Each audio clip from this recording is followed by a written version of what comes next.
चलो दोस्तों, आज देखेंगे हम भाग कौन सा, भाग 19 क्लियर करेंगे। ठीक है। अब कल भाग 18 क्लियर हो चुका था। भाग 18 में एक बार फिर से चर्चा कर रहे हैं भाग 18 की। भाग 18 में देखेंगे जो संविधान का जो संविधान का भाग कौन सा था, 18। भाग 18 में आपको हम बताए थे इसमें किस बात की चर्चा है, आपातकाल की चर्चा थी। आपातकाल वो भी कितने प्रकार के, 3 प्रकार के। अनुच्छेद भी आपको हम बता चुके थे, अनुच्छेद बताए थे 352 से 360। ये जानकारी दे चुके थे। भाग 18 क्लियर हो चुका था। भाग 18 में आपको हम बता चुके थे कि इमरजेंसी कितने प्रकार की लगाई जा सकती है, 3 प्रकार की इमरजेंसी। अब आज भाग पढ़ेंगे हम 19। तो भाग 19 देखते हैं। ठीक है। भाग 19 में भाग 19 देखेंगे। भाग 19 में अनुच्छेद देखेंगे कहां से कहां तक डाले गए। अनुच्छेद 361 से 367 तक। इसमें किस बात की चर्चा कह रहा है कि पिक्कीरण। अब पिक्कीरण का मतलब समझते हैं। मतलब पिक्कीरण का मतलब होता है विशेष प्रावधान। विशेष प्रावधान का मतलब होता है कि जैसे कोई भारत में जो विशेष व्यक्तियों के लिए अलग से प्रावधान किया गया है। किस भाग में चर्चा है, भाग 19 में। जो विशेष वर्ग के व्यक्ति होंगे, कुछ जो खास व्यक्ति होंगे, उनके लिए चर्चा किस बात में है, भाग संविधान के, जो संविधान का भाग 19 है, जो चैप्टर नंबर 19 है, उसमें चर्चा। अनुच्छेद कहां से कहां तक, अनुच्छेद 361 से 367। 361 से अनुच्छेद 367 चर्चा करता है विशेष व्यक्तियों के लिए विशेष प्रावधान। ठीक है। अब समझते हैं अनुच्छेद। पहले हम समझेंगे अनुच्छेद 361। अनुच्छेद 361 क्या कह रहा है। अनुच्छेद 361 समझते हैं। अनुच्छेद 361 में कहता है कि राष्ट्रपति, राज्यपाल और राष्ट्र अध्यक्ष पर क्या नहीं लगाया जा सकता, फौजदारी। अब फौजदारी ये मुकदमा है। मुकदमा होता है एक दीवानी और फौजदारी। अब दीवानी ना फौजदारी में अंतर होता है, पहले यही समझते हैं। फौजदारी का मतलब होता क्या है, जिसमें लड़ाई झगड़ा, दो पक्षों में मारपीट या दो देशों में मारपीट या लड़ाई झगड़ा हो, उसको वो कौन सा मुकदमा होता है, फौजदारी। जहां लाठी डंडा और घूसा सब चले, वो क्या है, फौजदारी। और जो जमीनी अमीनी विवाद हो, जो जमीनी मतलब कि माल या धन संबंधी मुकदमा हो, उसे हम बोलते हैं दीवानी मुकदमा। तो ये फौजदारी मुकदमा किस पे नहीं लगाया जा सकता, राष्ट्रपति, जो भारत का राष्ट्रपति होगा, और राज्यपाल, और जो विदेश से आया हुआ, विदेश से जैसे अमेरिका से आया, अमेरिका का राष्ट्रपति, रूस से आया जैसे पुतिन, या किसी मतलब की कोई भी संस्था है या किसी भी संस्था का कोई अध्यक्ष, तो उस पर क्या नहीं लगाया जा सकता है, उस पर फौजदारी का मुकदमा नहीं लगाया जा सकता। हालांकि देखो, राष्ट्रपति है, राष्ट्रपति अगर अपने पद में है, जब तक कौन सा मुकदमा नहीं लगाएंगे, फौजदारी। इसमें विशेष प्रावधान दिया गया किस मतलब कौन, संविधान के किस भाग में, संविधान के भाग 19 अनुच्छेद 361। अनुच्छेद 361 इसी बात की चर्चा करता है कि जो राष्ट्रपति और राज्यपाल होगा, इसमें मतलब कि फौजदारी का मुकदमा नहीं लगाया जाएगा। अब अगर इनके पद से ये इनका 5 साल का जो पद होता है राष्ट्रपति का, ये पद से बर्खास्त हो गया, इसका या पद का मतलब कि 5 साल का कार्यकाल पूरा हो गया, और ये राज्यपाल का अगर कार्यकाल पूरा हो गया, तो इसमें पर पुनः इन पर क्या लगाया जा सकता है, फौजदारी का मुकदमा। जो राष्ट्र अध्यक्ष होगा, राष्ट्र अध्यक्ष जी विदेश का नागरिक होता है, विदेश जाके इस पे फौजदारी मुकदमा लागू नहीं होता है। समझ गए ना बात को। तो अनुच्छेद 361 समझे, अनुच्छेद 361 समझ गए ना। 361 में कोई नहीं है, मतलब कि राष्ट्रपति, राज्यपाल और राष्ट्र अध्यक्ष पर क्या नहीं लगाया जा सकता, फौजदारी मुकदमा। तो अनुच्छेद 361 हो गया है। अब अनुच्छेद देखेंगे 362। 362 में कह रहा है कि भारतीय राजाओं को विशेष संरक्षण। जब हमारा देश आजाद हुआ था 1947 में, जब देश आजाद हुआ था 1947 में, तो भारत में 552 क्या थी, रियासत मान लो या क्षेत्र मान लो, 552 रियासत थी। इसकी मतलब कि जो भारत के स्वतंत्र भारत के, जो बोलेंगे हम स्वतंत्र भारत के जो मतलब कि गृह मंत्री थे, स्वतंत्र भारत के गृह मंत्री थे सरदार वल्लभ भाई पटेल। उनको ये चीज सौंपी गई थी कि जो मतलब जो भारत की जो रियासतें हैं, जो फैली हुई रियासत है, इसमें भारत में पूरी जोड़ के मतलब कि पूरी जोड़ के रखना है। भारत में मतलब कि ये रियासतों का क्या करना है, मतलब कि विलय करना है। क्या करना है, विलय। जैसे 4 सबसे बड़ी रियासत हमको आपको बता चुके, जम्मू कश्मीर राजा हरि सिंह, जूनागढ़ और हैदराबाद के निजाम। हैदराबाद के कौन, निजाम, जूनागढ़, और जूनागढ़ के साथ में जम्मू कश्मीर। बाकी रियासतें तो सरदार वल्लभ भाई ने मतलब कि मिला मिला भारत में मिला ली थी, लेकिन 3 रियासतें ऐसी थी जो मतलब कि हैदराबाद और जूनागढ़ और जम्मू कश्मीर, ये 3 रियासतों में मतलब कि जैसे कि हैदराबाद की रियासत को किस अभियान द्वारा मिलाई गई थी? एक पोलो अभियान चलाया गया था। कौन सा अभियान? पोलो अभियान चलाया गया था। जो राजा थे, जो राजाओं का क्षेत्र था, राजाओं का क्षेत्र या महल या कोठी या मतलब कि जितने क्षेत्र में फैले हुए राजा थे, तो कहने का मतलब भारतीय राजाओं को विशेष प्रावधान दिया गया था। तो राजाओं को बोल दिया जाता था कि जो तुम्हारा एरिया, जितने एरिया में आप लोग हो या आप लोगों की हुकूमत चलती है, वो जो एरिया होगा, जैसे कि मतलब कि एरिया है हमारा, ये एरिया है, ये एरिया भारत में मिला लो, ये एरिया को भारत में मिला दो, आप अपना शासन करते रहें, और अगर ये हिस्सा माना जाएगा किसका? भारत का हिस्सा माना जाएगा। तो राजाओं के लिए भी विशेष प्रावधान की चर्चा किस अनुच्छेद में? अनुच्छेद 362। सीधे सीधे शब्दों में है, भारतीय राजाओं को विशेष संरक्षण भी दिया गया था। किस अनुच्छेद के तहत? अनुच्छेद 362 के तहत। हालांकि अब ये का कर दिया गया है, निराशित कर दिया गया, इसको मतलब कि हटा दिया गया है।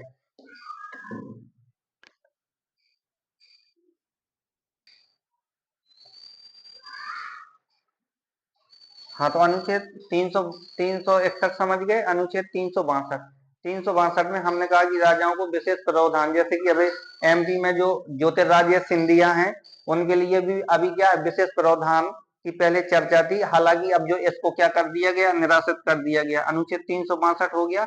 अब अनुच्छेद देख रहे हैं 363। 363 किस बात की चर्चा करता है? तो देखते हैं। अंतरराष्ट्रीय संधि।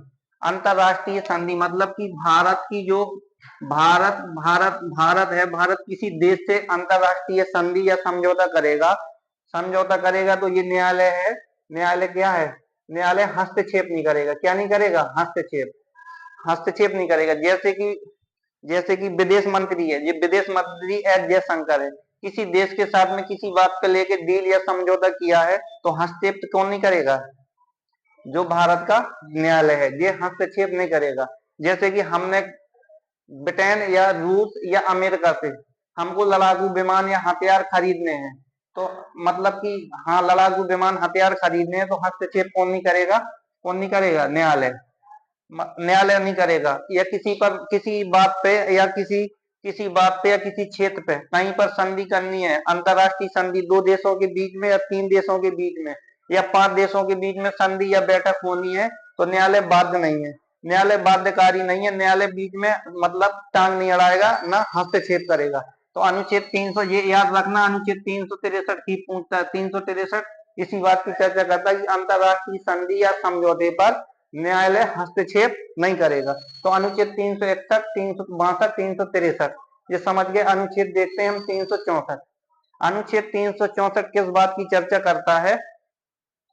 बंदरगाह, महापत्तन और वायुपत्तन। मतलब बंदरगाह, महापत्तन, वायुपत्तन, जितने बड़े बंदरगाह होते हैं, बंदरगाह और वायुपत्तन का अधिकार किसके किसके पास होता है? केंद्र सरकार के पास। नियम बनाने, कानून बनाने का सारे अधिकार किसके पास होते हैं? केंद्र सरकार। मतलब जो संघ सूची होगी, किस विषय में ये डाले जाते हैं? ये बंदरगाह और महापत्तन, वायुपत्तन ये डाले जाते हैं केंद्र सरकार। इसकी देखरेख कौन करता है? केंद्र सरकार करता है। जो छोटे बंदरगाह होते हैं वो संघ सूची के विषय होते हैं, वो सॉरी संबंधी सूची के। छोटे बंदरगाह संबंधी सूची के विषय होते हैं, उसमें अधिकार होता है केंद्र सरकार का, और वसूली करती है राज्य सरकार। ये हाँ, तो अनुच्छेद 364 में किस बात की चर्चा है? तो वो यही कह रहा है, बंदरगाह, महापत्तन, वायुपत्तन के लिए क्या है? विशेष प्रावधान दिया गया है। विशेष प्रावधान दिया गया, जैसे इसका मुख्यालय भी है, मुख्यालय अलग अलग होता है इसका। जैसे नागरिक उड्डयन महानिदेशालय, ये मंत्रालय कहाँ पर है? इसका मुख्यालय नई दिल्ली में। इसको शॉर्ट में DGCA बोलते हैं। जो सारे जो नियम कानून लागू करेगा बंदरगाह, महापत्तन, वायुपत्तनम में, तो कौन करता है? DGCA। ये पूरे रूल लागू अपने करता है, इसके रूल अलग होते हैं। सरकार इसमें रूल जारी नहीं करती है। हालांकि अधिकार किसका होता है? सरकार का। लेकिन नियम कौन बनाती है? नागरिक उड्डयन महानिदेशालय सारे नियम बनाएगी बंदरगाह में। कैसे सिक्योरिटी करना है, मतलब कितने कितने कर्मचारी कहाँ भेजना, किस बंदरगाह में किस चीज की व्यवस्था नहीं है, सारी देख रेख किसके अंदर होती है, नागरिक उड्डयन मंत्रालय।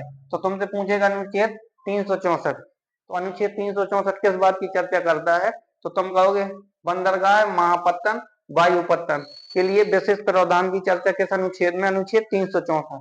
अब अनुच्छेद देखते हैं 365। हमने जब भाग 18 पढ़ाया था तब बताए थे कि अगर केंद्र सरकार राज्य सरकार को दिशा निर्देश दे, अगर केंद्र सरकार राज्य सरकार को दिशा निर्देश दे और राज्य सरकार केंद्र सरकार के दिशा निर्देश का पालन नहीं करे, तो केंद्र सरकार उस राज्य में क्या लगा सकती है, राष्ट्रपति शासन। हालांकि यह बोल दो या राष्ट्रपति शासन या राजकीय आपात, एक ही चीज है, कौन लगा देगा, राष्ट्रपति। लेकिन सिफारिश या प्रावधान कौन कर देता है, राज्यपाल।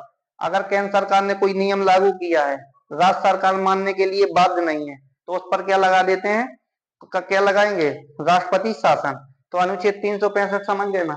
अनुच्छेद 365 किस बात की चर्चा करता है कि केंद्र सरकार राज्य सरकार को कोई नियम कानून या दिशा निर्देश दे रही है, अगर राज्य सरकार उस नियम कानून या दिशा निर्देश को पालन नहीं कर रही है, तो उस राज्य में क्या लगा देंगे हम, राष्ट्रीय आपात। तो अनुच्छेद 365 समझ गए ना। अब अनुच्छेद देखते हैं 366। अनुच्छेद 366 में किस बात की चर्चा है, अनुच्छेद 366 कहता है परिभाषा। अब अनुच्छेद 366 परिभाषा की चर्चा करता है। परिभाषा का मतलब ये होता है, जैसे कि पहले भारत था, अंग्रेजों का गुलाम था, सारे यूरोप वालों का गुलाम था। यूरोप भारत में आके, यूरोप व्यक्ति थे जो भारत में आके यहाँ भारतीय स्त्रियों से शादी करके, भारतीय स्त्रियों से क्या कर लेते थे, शादी करके जो उनकी संतान होती थी उनको क्या नाम दिया जाता था, किस नाम से परिभाषित किया जाता था, एंग्लो इंडियन के नाम से परिभाषित किया जाता है। क्या किस नाम से परिभाषित किया जाता था, एंग्लो इंडियन के नाम से परिभाषित किया जाता था। उसी को क्या बोलते हैं, परिभाषा।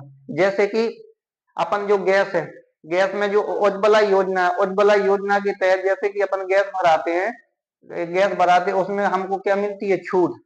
उसी छूट को हमने किस नाम से परिभाषित कर दिया, सब्सिडी। किस नाम से, सब्सिडी के नाम से। जैसे हमने ट्रैक्टर खरीदेंगे, तो ट्रैक्टर में जो सरकार होती है उसमें भी क्या देती है, छूट देती है, उसको क्या बोल देते हैं हम, सब्सिडी। लेकिन अगर कोई लग्जरी गाड़ी खरीदेंगे तो उसमें टैक्स सरकार और ज्यादा ठोक देती है। तो परिभाषा समझ गए। अनुच्छेद 366 किस बात की चर्चा करता है, परिभाषा की। अब परिभाषा में कई चीज आती हैं, ठीक है। अब अनुच्छेद देखेंगे हम 367। 367 में किस बात की चर्चा है,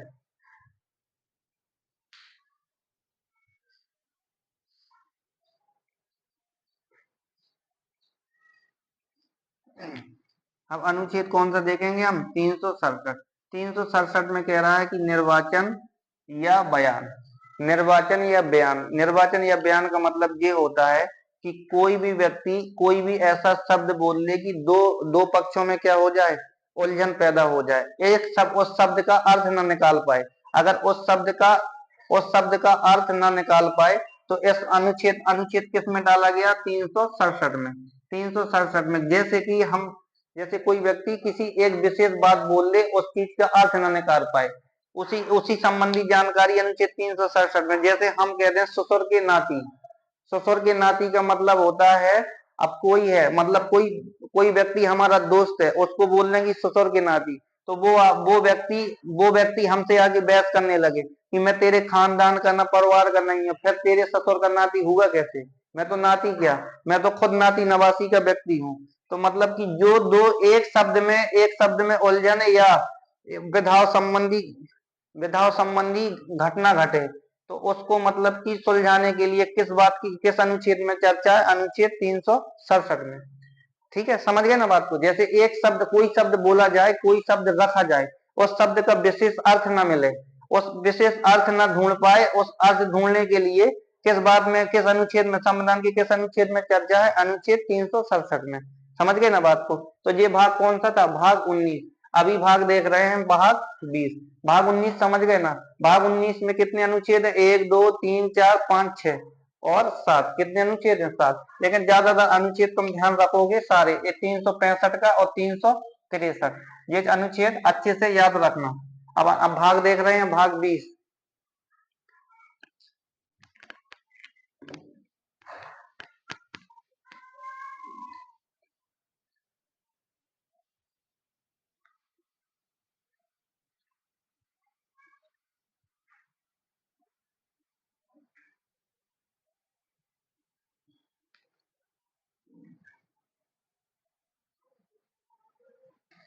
देखो अब भाग कौन सा है ये, भाग 20 देखेंगे।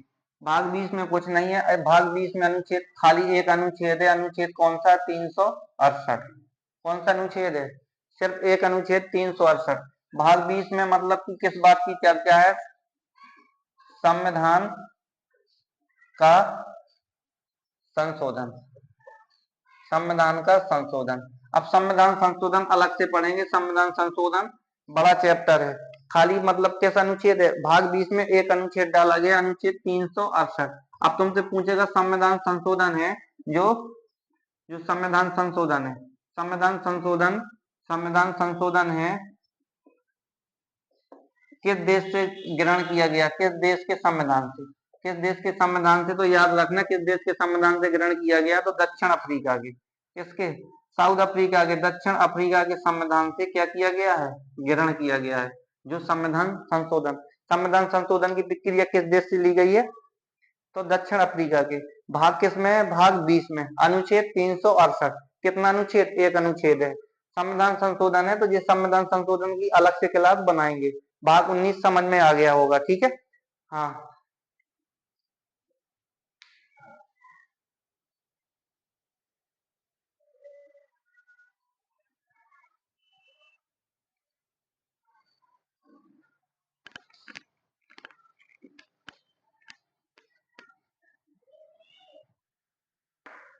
तो याद रखोगे, भाग तुमको 18 पढ़ा दिया था, भाग 18, भाग अभी 19 क्लियर करवा चुके हैं, और भाग 20 ये चीजें याद रखना। और भाग 17, भाग 17, भाग 17 में हमने तुमको बताई थी किस बात की चर्चा है, भाषा, भाषा संबंधी। भाग 18 में आपात, किस बात की है, आपात। और भाग 19 में अभी हम तुम्हें बता चुके हैं पिकीर्ण, पिकीर्ण है। और भाग 20 में बता चुके हैं संविधान का संशोधन, संविधान का संशोधन। तो 20 भाग मतलब कि टोटल कितने भाग हैं, 22 भाग हैं। 22 भाग में कितने पढ़ चुके, 20। बचे भाग हमारे पास कितने, 2। कितने भाग बचे हैं, 2। तो एक दो दिन में ये भी क्या कर देंगे, क्लियर, एक दो दिन में ये भी क्लियर कर देंगे। कल चर्चा चलाएंगे संविधान संशोधन। जैसे पहला संविधान संशोधन कब हुआ था, तो हम आपको बताए थे कि प्रथम अनुसूची में, प्रथम अनुसूची कई बार बता चुके हैं, अनुसूची, प्रथम अनुसूची में बताए थे भूमि सुधार संबंधी, मतलब कि 9वीं अनुसूची में डाला गया था। 9वीं अनुसूची में किस बात की चर्चा, भूमि सुधार, भूमि सुधार संबंधी पहला संविधान में संशोधन किया गया था। तो ये मतलब कि सब ये सारी चीजें संविधान संशोधन में क्लियर कराएंगे।